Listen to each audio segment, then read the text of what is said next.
ఎన్నికల ముందు నిరుద్యోగులకు ఉద్యోగ అవకాశాలు ఇస్తాం లేదా ఉపాధి కల్పిస్తాం, ఉద్యోగ ఉపాధి లేకపోతే నిరుద్యోగ వృత్తి 3000 ఇస్తామని చెప్పి నిరుద్యోగుల ఓట్లు దన్నుకొని ఈరోజు అధికారంలోకి వచ్చి ఏడాది పూర్తయినా నిరుద్యోగులకు ఎలాంటి అవకాశం ఇవ్వకుండా ఉద్యోగం కానీ ఉపాధి కానీ ఇస్తామని చెప్పిన 3000 నిరుద్యోగ వృత్తి ఊసే లేకుండా ఈరోజు ప్రభుత్వం నిరుద్యోగులపై ఈరోజు చాలా దుర్మార్గమైన చర్య చూపిస్తూ ఉంది.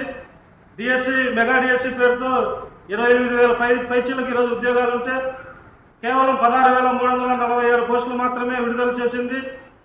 ఇందులో భాగంగా ఏఐవైఎఫ్ రాష్ట్ర సమితి పిలుపులో భాగంగా నిరుద్యోగులతో సంతకాల సేకరణ జూన్ 15 నుండి జూలై 15 వరకు రాష్ట్ర వ్యాప్తంగా నిర్వహిస్తూ ఉంది.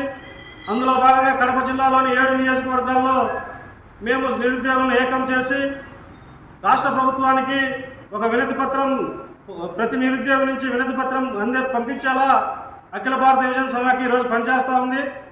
ఈ కార్యక్రమానికి జిల్లా వ్యాప్తంగా ఉన్న నిరుద్యోగులు ఈ కార్యక్రమంలో భాగస్వాములు కావాలని చెప్పి ఉద్యోగం లేదా ఉపాధి ఇవి రెండు కాకపోతే నిరుద్యోగితేనే ఇవ్వండి అని చెప్పి ఈ రాష్ట్ర ప్రభుత్వానికి బుద్ధి వచ్చేలా నిరుద్యోగులంతా ఏకమై ఈరోజు సంతకాల సేకరణలో భాగస్వాములు కావాలని చెప్పి కోరుతా ఉన్నాం.